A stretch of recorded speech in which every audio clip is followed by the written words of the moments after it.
Boa tarde, colegas. Dando continuidade, então, à aula da semana anterior sobre introdução à triagem dentro do assunto diagnóstico diferencial em fisioterapia.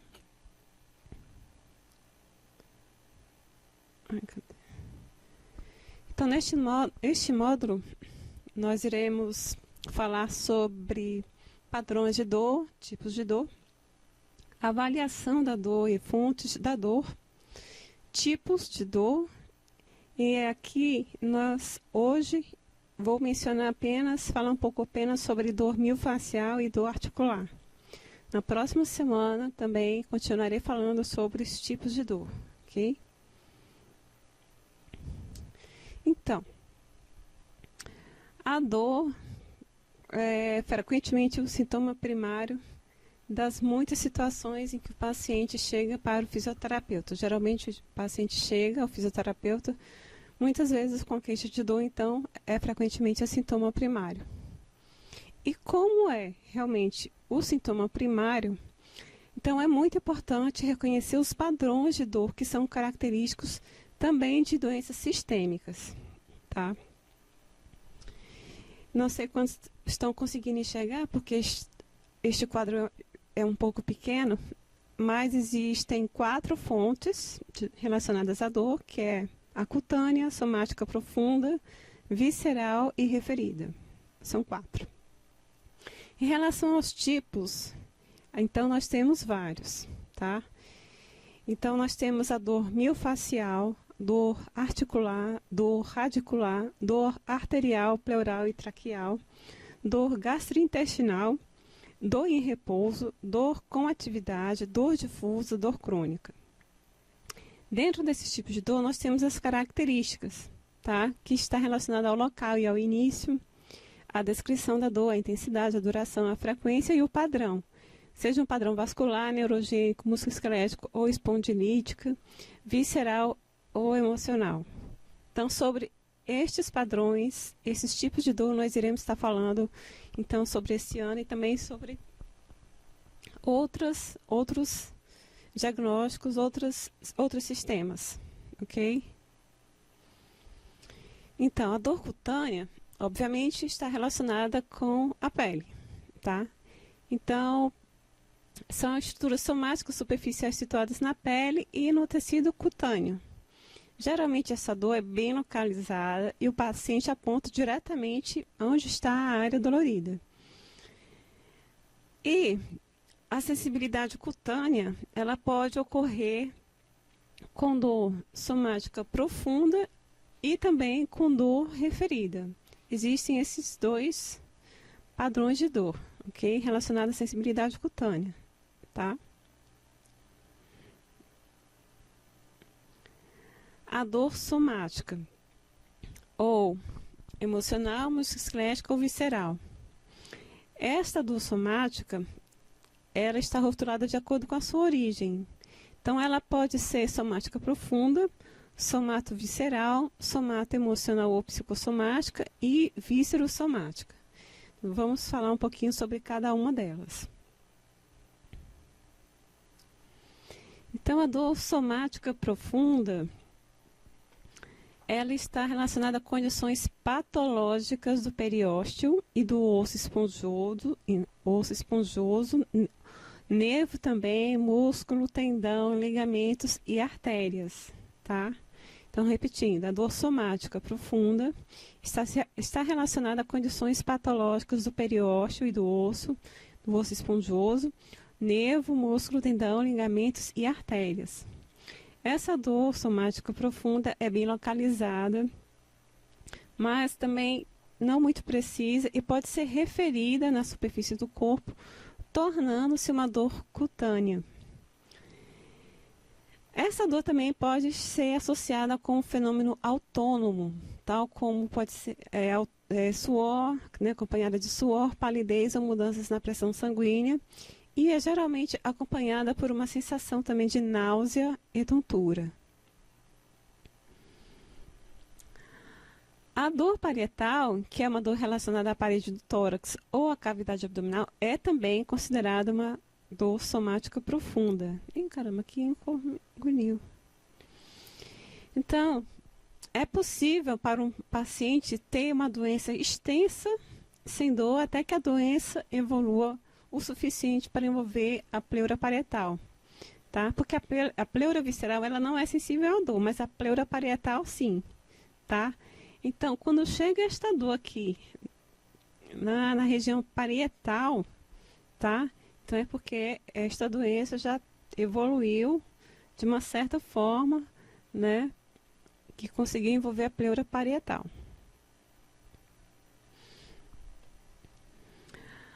Então, a dor somática profunda, ela segue os padrões que se relacionam com o desenvolvimento embriológico do sistema musculoesquelético. Então, é por isso que ela não pode ser percebida diretamente sobre o órgão envolvido, porque o cérebro ele não tem nenhuma imagem de sensibilidade para os órgãos internos, tá? E essa dor é referida para um local onde o órgão não era situado no desenvolvimento fetal, tá?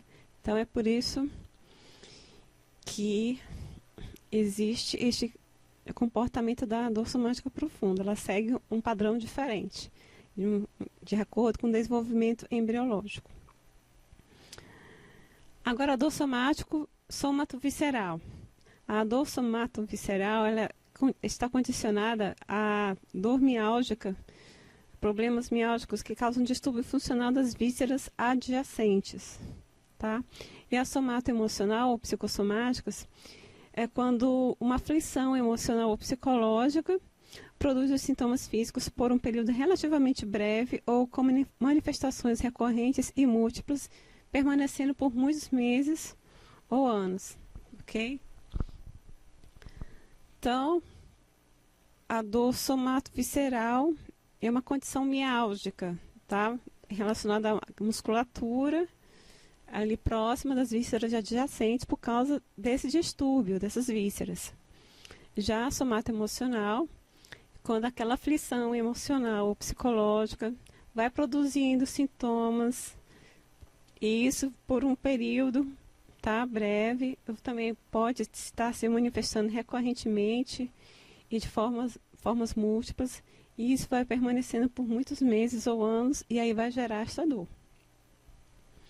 A dor viscerossomática é quando as estruturas viscerais afetam a musculatura somática, tá? E aí vai gerar espasmos, reflexos ou a rigidez nos músculos abdominais em resposta a uma inflamação aguda do apêndice, ou também vai ter também o ponto gatilho do peitoral associado a um infarto agudo do miocárdio, né? Então são condições relacionadas à dor viscerossomática.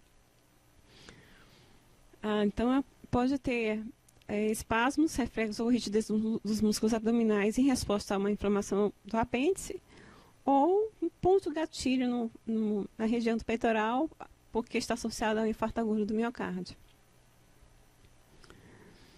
A dor visceral, que é a dor que está relacionada a órgãos internos, ela inclui todos os órgãos do corpo situados no tronco ou abdômen. E aí são os sistemas respiratório, digestivo, urogenital e endócrino, também pâncreas, o coração, tá? E as grandes artérias. A dor visceral, ela também não é bem localizada, e isso por duas razões. A inervação da víscera, ela é multissegmentar, tá? Ela recebe poucas terminações nervosas. Podemos perceber aqui, tá? Nesta ilustração, a dor cardíaca ela pode estender-se de C3 a T4, tá? E isso explica porque existem muitos quadros clínicos que podem simular um infarto do miocárdio. E o local da dor visceral corresponde aos dermátomos dos quais o órgão doente recebe a sua inervação.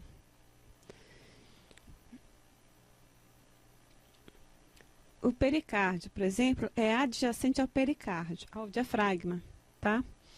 A dor de origem cardíaca e diafragmática também é muitas vezes experimentada no ombro, porque o segmento espinhal C5 e C6 também supre o coração e o diafragma. Existe também a dor referida, que é a dor relacionada à irritação das estruturas somáticas profunda ou visceral. Então, essa dor é sentida em um outro local que não é a área anatômica onde está sendo estimulado, e ocorre também em tecidos supridos pelos mesmos segmentos neurais ou por segmentos próximos que suprem o órgão doente. Então, essa dor referida ela não segue caminhos anatômicos normais e é percebida em uma área distante do local da lesão. Tá? Então, são as estruturas cutâneas, somáticas, profundas e viscerais. Por exemplo, uma dor no ombro causada por úlcera posterior duodenal perfurada é uma situação de dor referida, ou a dor na região torácica posterior causada por obstrução ou perfuração esofágica. Então, temos aqui 2 exemplos de dor referida. Ainda sobre dor referida, ela pode ocorrer sozinha ou acompanhada de dor somática profunda ou visceral, ok? E quando existe doença visceral ou doença sistêmica implícita, a dor visceral usualmente precede o desenvolvimento da dor músculo-esquelética referida, certo? Só que às vezes o cliente ele pode não lembrar ou mencionar este padrão de dor anterior.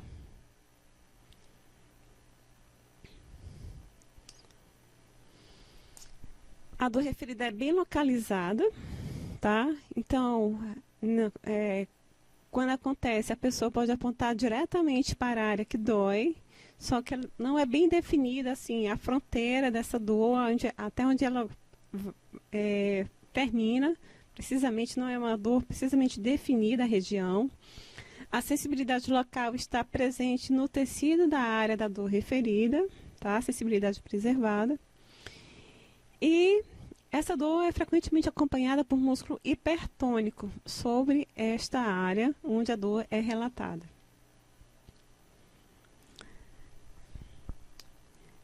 Em relação a tipos de dor, nós temos 4 origens para a maior parte das dores fisiológicas.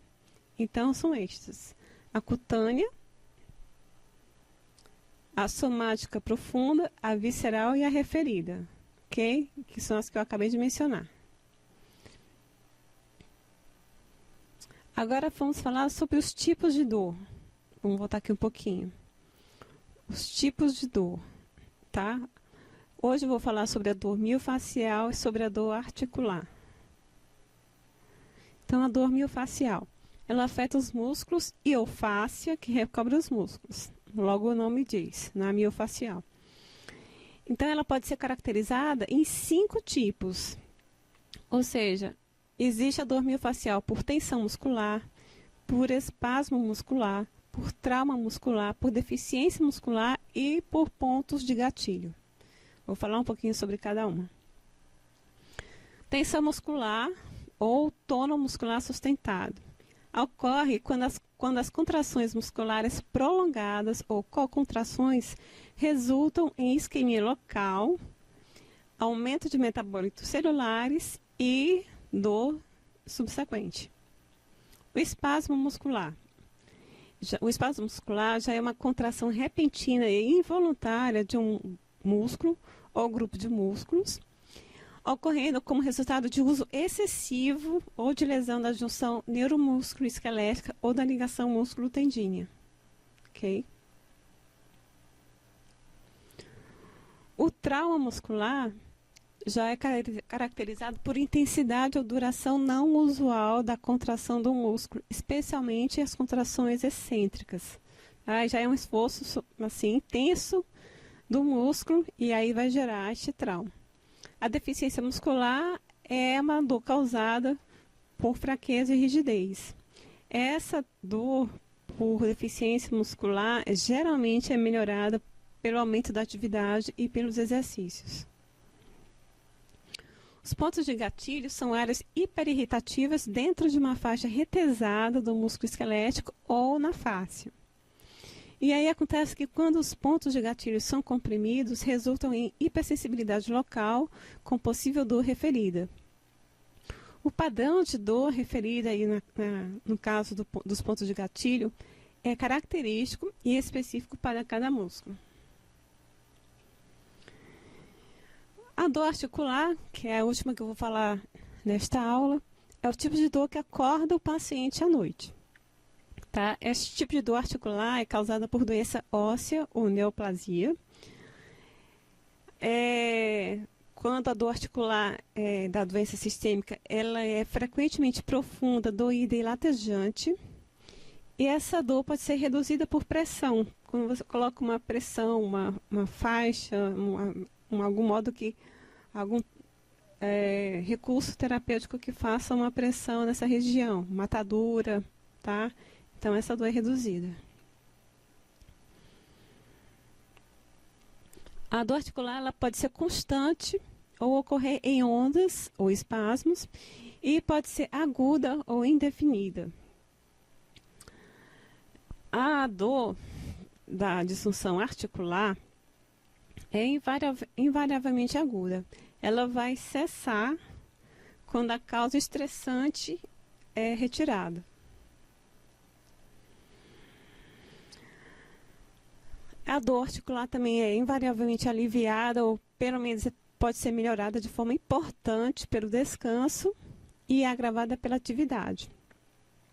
Só que quando é no caso da neoplasia, nem pelo descanso essa dor não é aliviada. As respostas do cliente às perguntas e a respeito do que melhora e agrava a dor, isso aí pode variar muito, de uma forma muito significativa.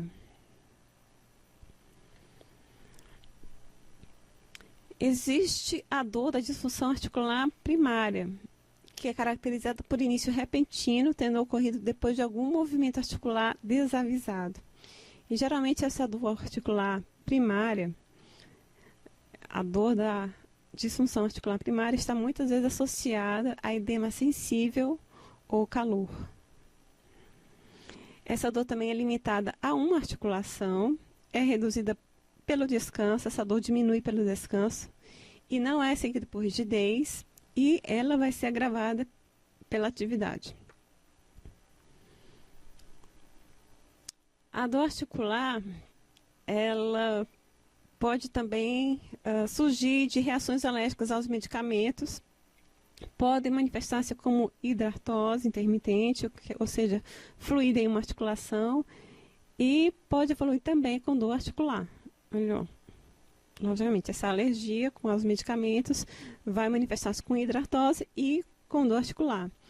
Só que nesses casos, essas reações podem durar até 6 semanas, não mais do que isso. Então, o que acontece? O cliente com dor articular deve ser questionado sobre a história de alergias e também o uso de medicamentos prescritos nas últimas 6 semanas.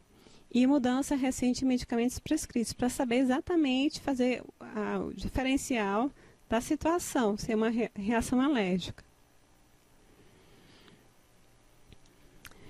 E, acho que aqui é o último slide, o desenvolvimento dos aspectos característicos do envolvimento sistêmico, assim como icterícia em caso de hepatite infecciosa, a natureza migratória da dor, ou seja, mudança da dor de articulação a articulação, a presença ou história recente de erupção cutânea, preste atenção, a fadiga, a perda de peso, a febre baixa, a fraqueza muscular, ou a natureza cíclica e progressiva dos sintomas, devem ajudar o fisioterapeuta a identificar a dor articular, que é apenas articular, de uma que tem natureza também sistêmica, certo? De natureza sistêmica, que também pode envolver a dor articular, tá? Não está restrito só à articulação, tá? A natureza sistêmica, ela envolve uma situação bem mais ampla, envolvendo também uma dor articular. Então,